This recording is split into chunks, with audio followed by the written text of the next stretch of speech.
ข้างบน2 แถวแบบนี้ข้างล่างนี่2 แถวต่อพุ่นไปกับ2 แถวเหมือนกันเพราะว่าหมู่พระเฮ้ามีทั้งเบิดเน้นมีทั้งเบิดเท่าใดลงมาให้เบิดนะมาให้เบิดเลยบนนี่2 แถวเริ่มไปล่างกับ2 แถวนับกระเบื้อง1 2นั่นแผ่นที่3ลงไปตัวนั้นก็ติดสั้นพุ่นเลยหลวงพ่ออยู่กลางอยู่กลางพูนหลวงพ่อสิอยู่กลางนั่นแหละที่เหลือกับ2 แถวเรียงไป2 แถวแบบนั้นนั่นแหละแต่มันก็เลือกไหลมาพี่เริ่มจากนี้แหละส่วนอาหารเขาก็ลงไปเอาอยู่พุ่นเหมือนเดิมอาหารเขาเจ้าจัดว่างพุ่นไม่ได้ทูดถาดดอกทูดบ่าย 3จักที่ได้กินไม่ได้กิน ที่ตูดศาสตร์ตูดถาดว่านั่นแหละวันอุลัมพนสูตรที่จริงเป็นพระสูตรที่พระพุทธเจ้าตรัสซื่อๆดอกคำว่าอุลัมพนสูตรเรื่องของพระโมคคัลลาช่วยมารดาพ้นนรกพระโมคคัลลาภาษาลีบุตรนะเป็นต้นฉบับเป็นแบบอย่างที่1บ่แม่นแต่พระโมคคัลลาที่มีฤทธิ์ผู้เดียวดอกภาษาลีบุตรก็มีคือกันนั่นแหละ แหละเป็นที่มาซึ่งเป็นวันสำคัญมากๆเลยแต่ว่าคนถือความสำคัญบ่เด้อการทำบุญอุทิศหามารดาและบิดาได้ตลอด7 ชั่วโคตรบ่แม่นเฮามีแม่ผู้เดียวในศาสตร์นี้เด้เฮามีมากมานานมาหลายคักแล้วมารดาบิดาของเฮาเองที่เคยทำกรรมรวมกันมีจิตเจตนาสมรู้ร่วมคิดกันมาเกิดกลายเป็นกรรมเป็นเผ่าพันธุ์ก็เกิดมาเป็นพ่อเป็นแม่เป็นลูกกันนั่นแหละเป็นวันที่สำคัญมากๆเลยว่าในพระไตรปิฎกก็มีอยู่แล้วแม้ขนาดหนังซีรีส์ของพระพุทธเจ้าก็มีคือกันแต่คนกลับบ่เห็นความสำคัญนะการทำบุญอุทิศหามารดาและบิดาส่วนมากเขาเคยเฮ็ดสืบต่อกันมาตามประเพณีแนวใดก็เฮ็ดไปแนวนั้นเด้โดยบ่รู้เนื้อรู้ตัวได้ว่าเจ้าของทำไปแล้วนี่ทำบุญอุทิศหามารดาบิดาปู่ย่าตายายไผพร้อมนั่นแหละจักเขาสิได้หรือบ่ได้ไม่รู้แต่ว่าได้กระทำสืบต่อกันมาแบบผู้เฒ่าผู้แก่พระเหตุไปพระสงฆ์องค์เจ้าบ่ได้ศึกษาบ่ได้ฝึกหัดเหตุไปนำกันนำไทยบ้านไทยเมืองและจังว่า จังมันสูญหายไปแต่ย่ำใดล่ะแต่ว่าเฮานั่นลื้อฟื้นขึ้นมาถ้าผู้ใดอยากสืบค้นก็ไปอ่านเบิ่งในพระไตรปิฎกจะเล่มใดละชื่อบ่ได้ละมีทุกฉบับนั่นแหละแม้ในซีรีส์ในหนังพระพุทธเจ้าศาสดาของโลกกันก็มีเห็นบ่ตอนที่พระโมคคัลลาไปป้อนข้าวแม่ทั้งกินทั้งหัวทั้งยิ้มแต่ว่าพระโมคคัลลาเหลียวเบิ่งมองเข้าไปในภายในความรู้สึกของแม่ใจนั่นน่ะพุ่นอยู่ในนรกพุ่นธรรมดาบ่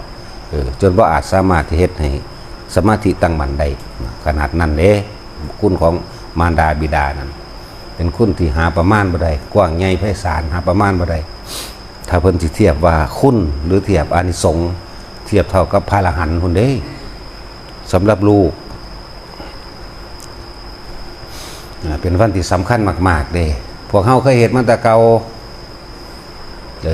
ได้มือได้เว้นแล้วบางที่ก็ตายไป10 ปีแล้วจังเฮ็ดเนาะ10 ปี20 ปีสิว่าลูกเต้าเล่าหลานที่ใหญ่ขึ้นมาหาเงินได้เอามือนั่นเนาะเฮาเอามือนี่เนาะเฮาเอาหยังแน่ล่ะขางัว2 ตัวขาควายแน่ขาหมูเป็ดไก่แน่หอยแข้งแมลงผู้แน่ตะกี้มันบ่ทันได้มีอาหารทะเลมากก็สระปลาน้ำนาเนาะน้ำหนองหน้าน้ำสระเจ้าของเองหรือว่าไปซื้อสระผู้อื่นนี่เห็นบ่มันบ่ต่างกับการทำพฤติกรรมต่างๆบูชายันเด่นฆ่าผู้อื่นเพื่อให้เจ้าของเป็นสุขเป็นไปว่าได้ฆ่าผู้อื่นเพื่อสิให้ทำบุญให้กับบุคคลผู้ตายก็เป็นไปว่าได้มันบ่ไปเพราะว่ามันบ่บริสุทธิ์มันมีการฆ่าสัตว์ตัดชีวิตในงานนั้นมีเหล่าพร้อมเรานี่เป็นที่1ประเทศอันนี้เนาะเรานี่เป็นที่1อยู่แล้ว ว่างานใดบุญใดก็สร้างใส่ตะคำว่าบุญแต่ว่าเหล่ามาก่อนความเมามาก่อนเมาในบุญนั่นแหละจังว่าเวลาเฮาไปเอิ้นไปหาไปบอกบุญบอกให้มางาน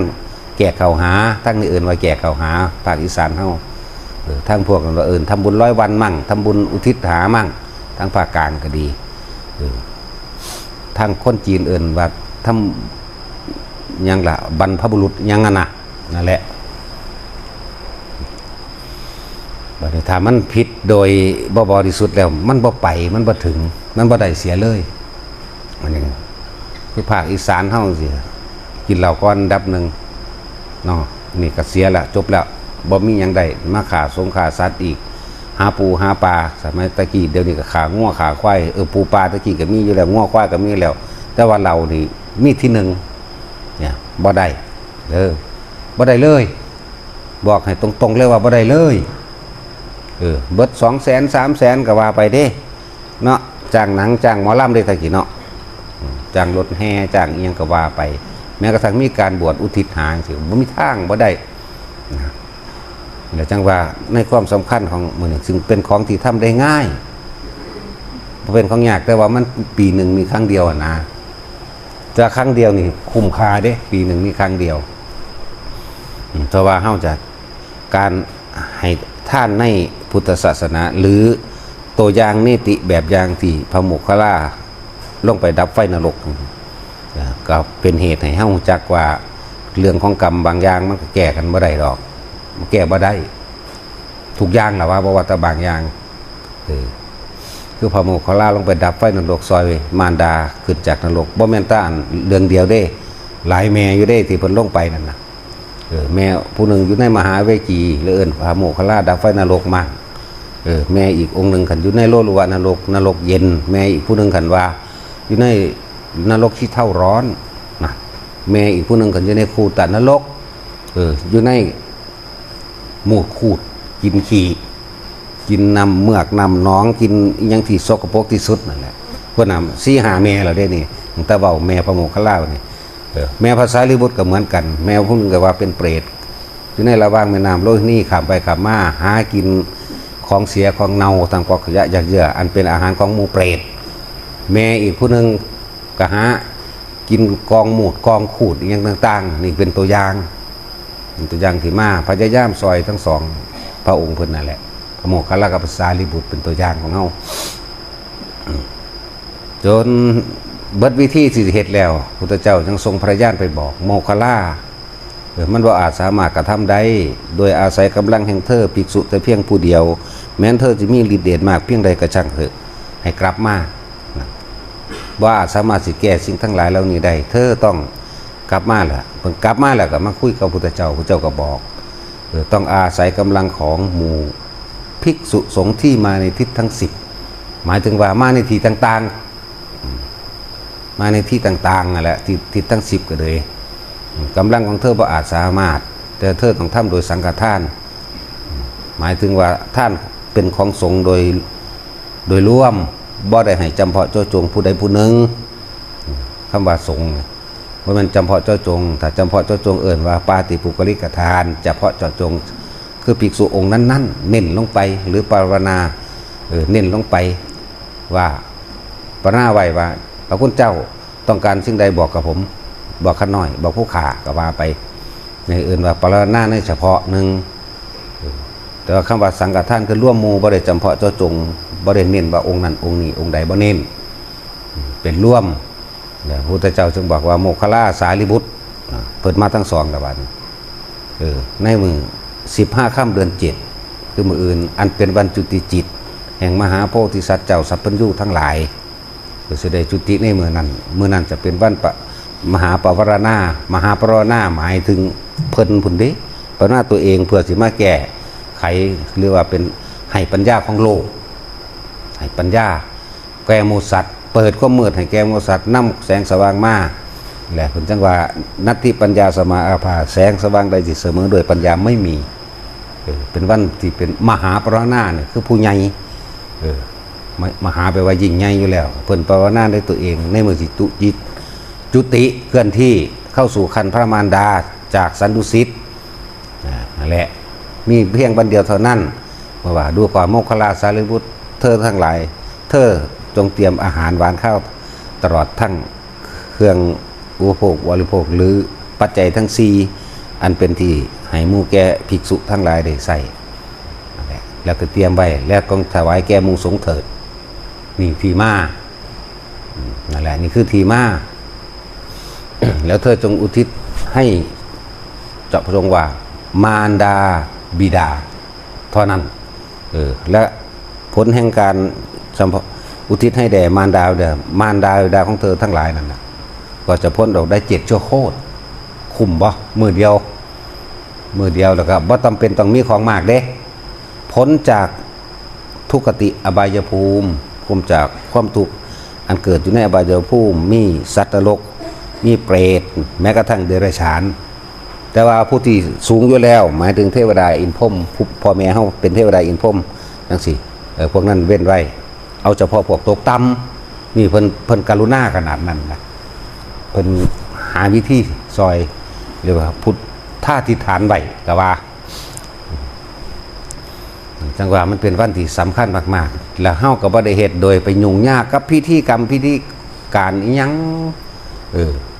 ที่เฮาเคยเฮ็ดมาว่าทำบุญหาพ่อหาแม่ตามประเพณีบ้านเมืองแต่ว่าเฮ็ดกะย่านไทบ้านเขาว่าบ้านเมืองเขาว่าเนาะแต่พอเอิ้นคนเอิ้นแขกเอิ้นผู้มีเกียรติมามีการเลี้ยงเราเมายาเข้าไปอีกมีการฆ่าสัตว์เข้าไปอีกมีหลายๆอย่างที่ความเมามหรสพครบงั้นจะคิดว่าสิได้บ่มีทางแต่ผู้ใดว่าได้มาพิสูจน์กันเฮาว่าบ่ได้มันเห็นมาพอแห้งแล้วอีหยังก็ดีนั่นแหละบ่ได้เลยน้อยๆก็บ่ได้สมมุติอันพวกว่ามื้อนี้เขาจำพอเจ้าจงอุทิศบุญหาเจ้าเด้อนี่ยายทองลูกเจ้าสิเฮ็ดบุญมื้ออื่นไปรับมาล่ะเขาเปิดโอกาสให้มาล่ะมาแล้วลูกเจ้าของเองกับเจ้านั่นต่างๆเมาอยู่ว่าสั่นฝุ่นลาบเป็ดลาบไก่ลาบงัวลาบควายเมาแอจนบางพวกก็ยากไปน้ำจังหนังจังหมอลำยากน้ำเด็กน้อยตีกันแน่นั่นแน่มันเป็นตะได้อยู่ว่าสั่นนั่นแล้วผู้อันผ้าวาเตรียมตัวไว้ผ้ารับสินเด้อกับว่าเมามันจะไปได้อีกอย่างนั่นแหละจังหวะมันบ่ได้มันเริ่มต้นผิดแต่ที่แรกแล้วก็บ่ได้ไปเลยมวนเจ้าของบอกก็บอกไปตามพิธีแล้วเข้าใจว่าได้เข้าใจเอาเองทั้งตัวเองก็บ่ฮู้บ่เห็นนั่นสุดท้ายแล้วมันเบิดเวลานั่นปึ๊บก็ให้ขึ้นเมื่อคือเก่าไปตกนรกคือเก่านี่ตัวอย่างยกตัวอย่างผู้ไม่เปียกก็เป็นเปียกคือเก่าบ่ได้หยังผู้ใดได้สัตว์ที่นำมาฆ่าปลาเบิดสะนั่นแหละที่เอามาขาใส่งานงัวกับควายนั่นแหละที่ขาหมูนั่นแหละเป็ดนั่นแหละหอยแครงแมลงภู่และปลาดุกนั่นแหละได้เข้าใจว่าล่ะนี่คือยกตัวอย่างที่เคยเห็นมาที่เฮาเคยประสบพบเห็นมาระลึกเบิ่งเอาเด้นี่มันได้อยู่บ่อันที่เขาเฮ็ดนี่มันบ่ได้ซะเลยนั่นแหละจังว่าก็เป็นตนาสงสารหลายคนก็โอ้ยเลิก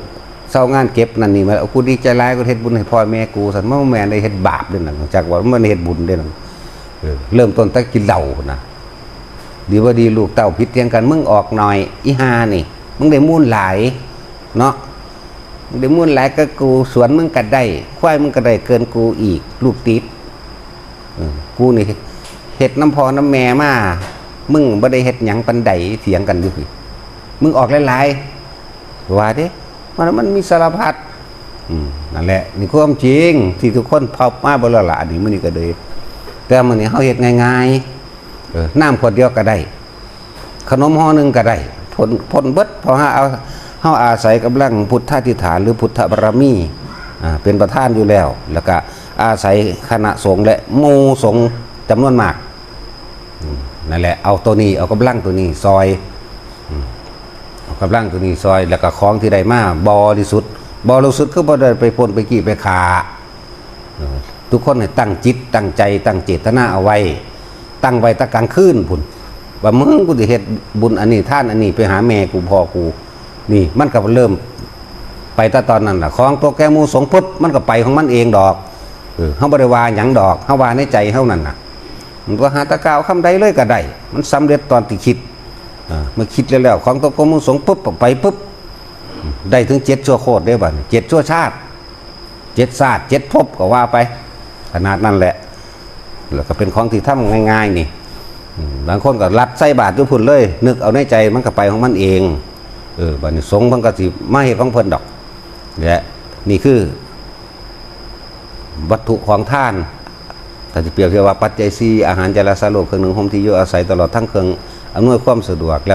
วถ้าไผสิเฮ็ดไปอันนี้บ่ได้กำหนดอันใดหนึ่งเพียงแต่ยกตัวอย่างแค่น้ำขวดเดียวแค่ขนมไข่1ก้อน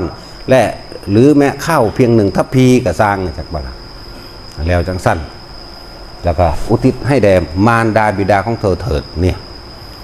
ผู้อยู่ในทุกขติเนี่ยก็พ้นออกจากทุกขติไปสวรรค์ขนาดนั้นเด้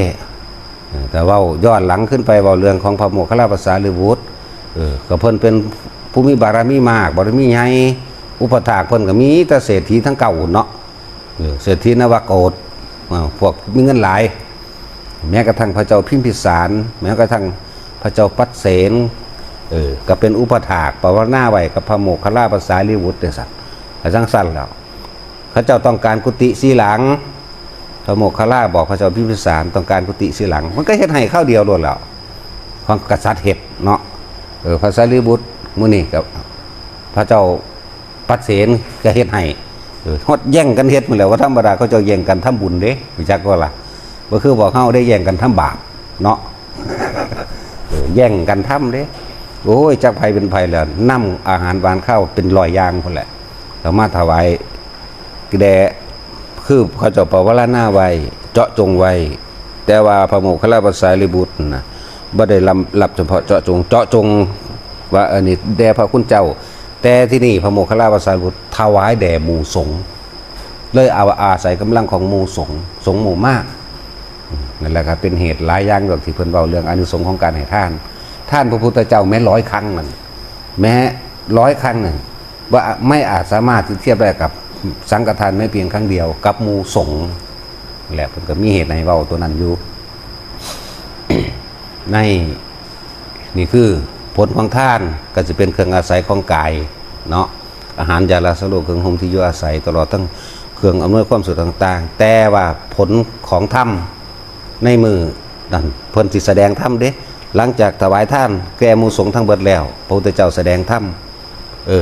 ตัดสิว่านะอนุภพิกถาอานิสงส์ทานศีลภาวนาน่ะบ่รวบเราเรื่องทานเราเรื่องศีลเรื่องภาวนาอานิสงส์ของทานอานิสงส์ของศีลอานิสงส์ของภาวนาแต่ว่ามือนั่นพวกเฮาสิบ่เว้ายาวปานนั้นมืออื่นนี่พวกเฮาสิพากันสวดทำความเคารพนอบน้อมพระพุทธเจ้าทั้งเบิดซะก่อนคือนะโมมีต่อมาก็เป็นธรรมจักรนัตตรกนสูตรอธิตปริยยสูตรคือสวดเอาเองทุกคนก็สวดพร้อมกันหมู่พระนี่ก็สวดทั้งเบิดสวดพร้อมกันมันมีผลสิพานำดอกแล้วก็ปฏิจจสมุปบาทนะนี่แหละนี่เป็นหลักกระแสเสียงธรรมอันเป็นคำสั่งสอนของพระพุทธเจ้านี่จะเป็นเครื่องนำทางนำสตินำปัญญาของมารดาบิดาของเฮาที่ได้รับส่วนบุญไปแล้วเป็นเครื่องดำเนินชีวิตตัวเองบ่ให้ผิดพลาดบ่ให้ตกต่ำเหมือนที่เคยผ่านมาเฮาเฮ็ด2อย่างตะกี้ก็2อย่างเหมือนกันแต่ที่พระพุทธเจ้าบ่ทันตายเพิ่นเป็นผู้เทศเอาเองบัดนี้เฮาเป็นกระบอกเสียงเพิ่นเอาซะพวกเฮานี่ร่วมเป็นกระบอกเสียงเพิ่นนำธรรมของเพิ่นนั่นออกมาแสดงแม้นที่เป็นภาษาบาลีก็ช่างเด้อรู้เรื่องคือเก่าจิตเป็นด้านเดียวกันความรู้สึกเดียวกันเขาทั้งรู้ดอกนั่นแหละจะเป็นเครื่องสี่นำทางในภพศาสตร์ต่อไปที่เขาเจ้าจะเกิดเป็นเครื่องที่ฟังไว้ในจิตในใจพระเจ้าเองคือพวกเข้าสร้างอุปนิสัยมากเนี่ยมันจึงมาทำบุญทำทานรวมกันได้หมู่พระภิกษุสงฆ์นี่ก็เหมือนกันสร้างอุปนิสัยมารวมกันแหละจึงได้ธรรมะนี่มันนำทางเมื่อถึงเวลามันก็มากของมันเพราะว่ามันเคยสร้างมารดาบิดาของเฮาก็คือกันถ้าได้รับแล้วจังสิเขาจะก็เรียกว่าติดเป็นอุปนิสัยไปในจิตวิญญาณนั่นแหละจังว่า เฮาเฮ็ดง่ายๆเฮาบ่ได้มีพิธีอิหยังมาก ผู้ใดมีของหยังมาถวายมากองไว้ทั้งหน้านั่นโลดคนทั้งหลายก็ไปทั้งบุญเพราะว่าบ่มีถาดอาหารนั่นแหละอาหารก็จัดตั้งไว้โต๊ะแรกในครัวพระก็หยิบเอาแล้วก็เอาบาตรมาตั้งส่วนอื่นๆก็เอาไว้ข้างหน้าเต็มอยู่นั่นแหละท่านนี่ก็2แถวนั่นก็2แถวนั่นก็2แถวหลวงพ่ออยู่กลางย่านผีใช่ว่าล่ะเอาพอ